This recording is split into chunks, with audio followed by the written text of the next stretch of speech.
Good afternoon, Ma'am Agnes. I am Kathleen J. Simanangkila, BP2S3.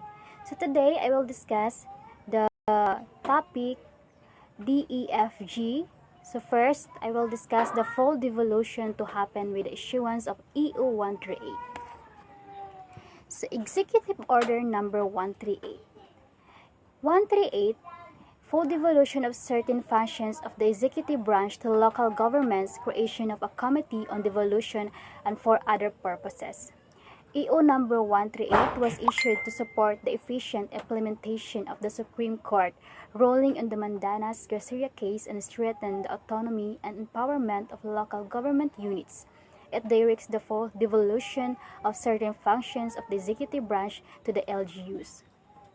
With EO 138, the long-cherished goal of LGUs to finally implement the full devolution of powers and resources mandated by the 1991 Local Government Code will happen under the administration of Duterte. Under full devolution, many good things are coming our LGUs' way and the public in general starting next year or this year. DILG Secretary Eduardo Año in the media release. So, we think President Duterte was staying true to his commitment to local autonomy and full devolution through the signing of this EU. Dahil sa full devolution, aangat ang lakas ng lokal sa tulong ng dagdag na pondo na madudulot ng angat serbisyo para sa mga mamamayan. Because of full devolution, and the LGUs would be empowered with more funds that would result in improvements service to the people. So, local government units shall be given more powers, authority, responsibilities, and corresponding financial resources. So the DILG, DBM, and Bureau of Local Government Finance of the DOF, on the other hand, shall include public financial management processes such as local planning, investment programming, resource mobilization, and budgeting in the capacity development of the LGUs to ensure that the allocation of the revenue allotment for basic services and facilities is in accordance with the Local Government Code or Republic Act No. 7160 and other relevant laws. Philippine Case Study in April 2022. 3 decades of devolution in the Philippines and how this has shaped health financing and public financial management reforms.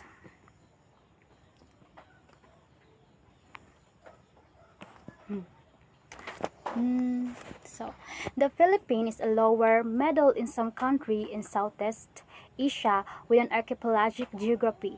It has 7,641 islands with more than 300,000 square kilometers of total land area. 3 main islands groups divided into 17 regions, 81 provinces, 146 cities, 1,488 municipalities, and 42,600 barangays. Based on 2015 census, current population is estimated 100.8 million or 51.2% live in urban areas and 34,599 in barangays classified as rural areas. In 2019, the GDP was estimated to at 377 billion with a growth rate around 6%. Over the years, the passing of several key laws shaped the governance and delivery of health services. The LGC, as well as the succeeding policies that followed, resulted in a health sector composed of many autonomous local health systems run by provinces, municipalities, and cities but weak ties to DOH. Improvement in health outcomes and performance of healthcare facilities and health workers at the local level have shown marked variation across LGUs after devolution of health services. After devolution, several major policy reforms were enacted to meet the continued financing challenges of health sector. So, although the Philippines has changed since the LGU was enacted 30 years ago, devolution continues to affect how public financing takes place. Because of devolution, subnational governments had increased roles in terms of revenue mobilization, pooling, and purchasing of health services. So, decentralization in the Philippines. There are several reasons why decentralization is adopted and applied as a tool of development administration. First, it enables maximum participation of the people concerned in the decision-making processes on issues that concern them directly. Second, cover levels of government are encouraged and trained to be more self-reliant through decentralization. Third, it hastens the decision-making processes. And lastly, it decongest the central government of certain functions that could well be done at the lower levels. So the following matrix will help conceptualize the broad idea of decentralization. Political decentralization. It focuses on the delegation of power and authority to local government units. It is also within this context that the concept of autonomy is applied. Local autonomy, generally described as the ability of the local government for self-government. So the following are the major criteria in determining local autonomy or self-government.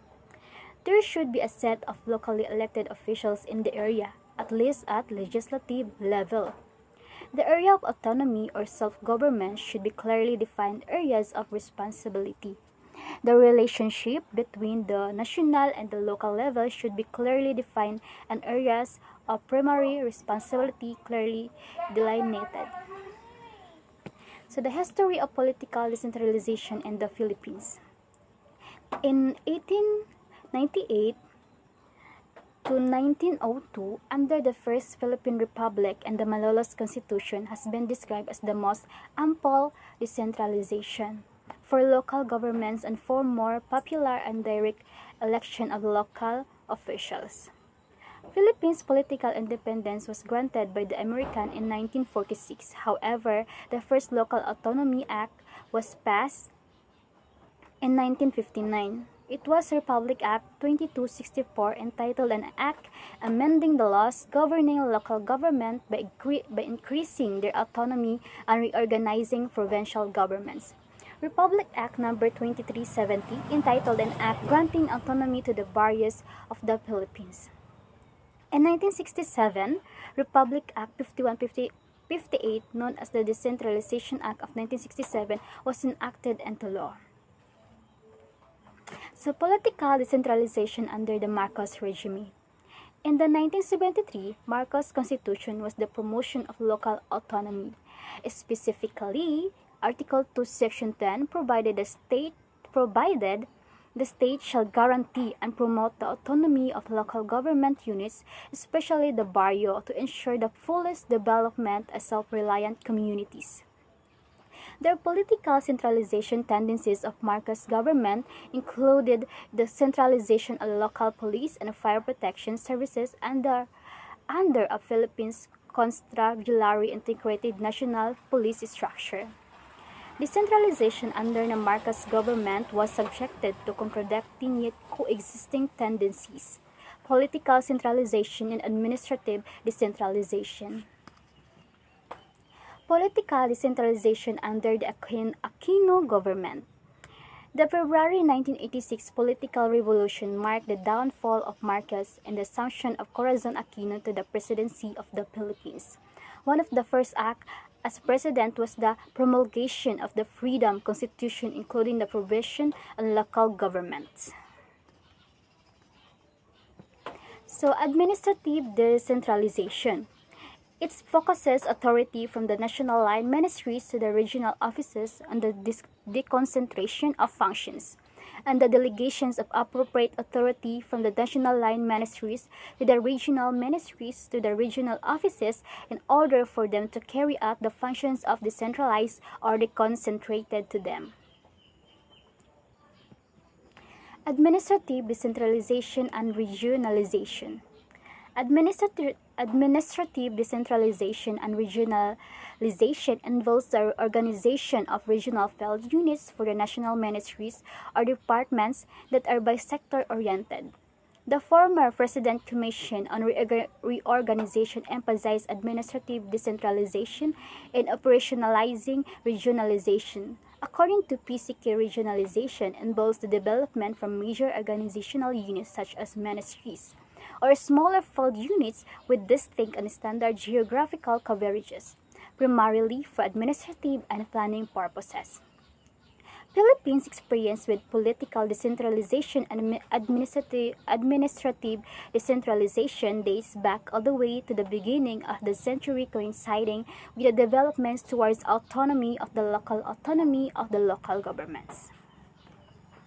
Local Governance Survey in the Philippines Planning and Development Coordinator version. Local government officials and capacity development opportunity. It is developing the capacity of government officials is key to improving governmental performance at the local level. The DILG has published its annual local government performance management system report every year since 2009. The LGDMS defines the local government performance using the 5 categories. First, administrative governance, economic, social valuing, fundamentals, and environmental. In this survey, they asked about the frequency of attending seminars, workshops for the capacity development purposes with the past year. Second, third-party members in local pre-qualifications, bids, and awards committee. The Local Government Code of 1991 in the Philippines requires that at least 2 representatives of a local NGO be represented in the membership of a local pre-qualifications, bids, and awards committee, which is the development council of each local government. The survey asked about the existence of a local pre-qualification bids and awards committee, and 97.3% of the respondents said their local government has such committee. The survey also asked about the number of third-party members on the committee. Third, relationship with constituents. In order to understand the relationship with constituents, the survey asked each about their meeting with representatives from NGO and POs, a business community. The survey also asked about the nature of communication with NGO and POs and business people. Fourth, relationship with other government institutions and officials. This survey asked about the frequency of contact with the past year. This survey also asked about the extent of network related to more tangible policy issues. Specifically, the survey also asked about the frequency of contact related to waste management issues. Fiscal state. Fifth, fiscal state. The duties and functions of the PPL include the coordination of various interests, and he or she must take into account the interests and values of the citizen, make effective and coherent plans, and then implement those plans. So, personal attributions of PDCS. This survey then asks about the personal attribution of PDCS, such as sex, educational background, career, history, and more. And that's all. Thank you. That's all.